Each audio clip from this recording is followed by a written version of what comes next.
The Sea Witch's Curse. The fog was already creeping in when Detective Raven Rook stepped off the gravel path and into the alleyway, her boots crunching on broken shells and soaked paper. The coastal town of Greybridge had always worn its secrets like a sickened skin, and tonight it felt like the fog was trying to keep those secrets buried. A single flickering street lamp offered little comfort as Raven crouched over the body mail. Early Karens, sweet-torn throats slashed with surgical precision. Blood pooled and spread into the cobblestones, black in the dim light. Binder, Dr. Aether Nightingale, all sharp edges and unrelenting intellect, adjusted his scarf and knelt beside her. "Not a mugging?" he said flatly. "Too clean, too purposeful." He picked up a crushed black rose left beside the corpse. Symbolisme, ritualistique, maybe? Whoever did this wanted us to ask why. Raven exhaled, breath fogging in the air. They always want us to ask why. The better question is, who knew we'd be watching? She stood, scanning the edges of the fog. And why does this town suddenly feel like it's breathing down my neck? Aether glanced at her sideways. "You're letting the atmosphere get to you, detective. This is salt air and superstition, not the supernatural." Boom. There was a tremor in his voice, a rare hesitation. They headed back to the precinct, a decaying Victorian courthouse that smelled of mildew and old leather. The victim was identified as Quentin Miles, a private collector known for acquiring rare artifacts, some legal, some not. On his last trip abroad, he'd returned with an object of particular interest, an onyx amulet etched with ancient glyphs and rumored by those who whispered such things to control shadows. The locals, of course, thought it cursed, that it had once belonged to a sea witch who had drowned her enemies in mist. Within 24 hours of Kenton's return, the fog had thickened, and 2 people were dead. "It's urban legend," Raven said as they reviewed the files, but her words sounded hollow even to her. She'd seen things in this town, things the textbooks didn't explain, things that left shadows where light should be. They followed the leads, each one darker than the last.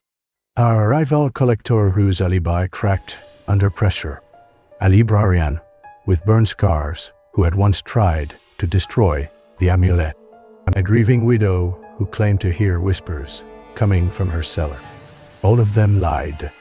All of them had secrets. But none of them had blood on their hands, at least not this blood. Then came the break. At the edge of town sat the crumbling Wyeth estate, a mansion so buried in ivy and salt that it looked more fossil than structure. Inside, they found a hidden room behind a bookshelf filled with documents, obsidian ritual tools, and the stolen amulet resting in a velvet-lined box. Aether touched it with gloved fingers and recoiled. "Cold," he murmured. "Not like metal, like absence d'oeil." They took it into evidence. But that night, Raven dreamed of shadows moving on their own, of her wife's face, lost in a storm of black mist. She woke with a gasp, drenched in sweat, and a single thought repeating in her mind. "It's not over." Aether met her at dawn in a fog-swathed cafe. "I did some digging," he said, sliding a file across the table. "Everyone who's possessed that amulet has met a violent end. Everyone except one soul." The file contained a photograph of an old woman with glassy eyes and ink-stained hands. Evelyn Harrow, Kenton Miles' mentor, a folkloriste, declared legally dead 5 years ago in this very town. Except someone had recently accessed her sealed library. They found her, living under an assumed name near the docks, surrounded by books and dried herbs. She spoke in riddles but gave them what they needed. The amulet doesn't kill. It shows. It reveals what's already broken inside. And Guntin? Raven asked. Evelyn looked up, eyes like milky moons. He was a man who buried too many truths. The fog didn't kill him. The truth did. That night, Raven and Aether returned to the crime scene, watching how the fog moved. How it clung to buildings. How it twisted around corners like fingers. Aether crouched, noting something. Footprint leading away from the body, not towards it. It wasn't where the killer came from, he whispered. It's where they went. They followed the trail. Through back alleys and derelict tunnels until they found themselves in the abandoned waterworks beneath Grey Bridge. And there, standing in the darkness, with the amulet in hand, was Chief Inspector Mallory, their own superior. I never meant to kill him, she said quietly. He threatened to reveal everything Gore deals, the smuggling, the payoffs. I took the amulet to frighten him. But it fed on it. On them. You used it, Raven said. You'll let it do what you couldn't. Mallory smiled, tired and bitter. And now, I can't stop hearing it. The shadows won't leave. Aether stepped forward. It's not magic. It's guilt. It's you. Raven saw something else.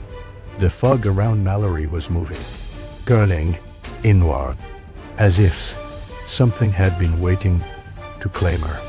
She screamed as the air thickened, and the amulet burned red hot in her hand. Raven lunged forward, knocking it free. It skittered across the stone and shattered like glass. Silence. Mallory collapsed, weeping. Aether picked up the shards with trembling hands. Back on the surface, the fog began to lift. Day later, the town was quieter. Mallory had been arrested. The truth about both the murders, the corruption, the amulet had been buried in official reports and heavily redacted press statements. Those who knew. Raven stood by the seawall, staring at the gray horizon. Aether joined her, trench coat billowing in the salt breeze. We ended it, he said. For now, she replied. They didn't speak for a while, only watched the waves roll in like memories.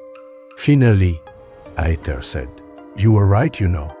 About the fog. Raven didn't smile, but her eyes softened. And you were right about the truth. It's the only thing that really owns us. They turned and walked back into town, their silhouettes fading into the lightning mist. Behind them, the sea whispered, and somewhere beneath the surface, the shadows slept for now. On the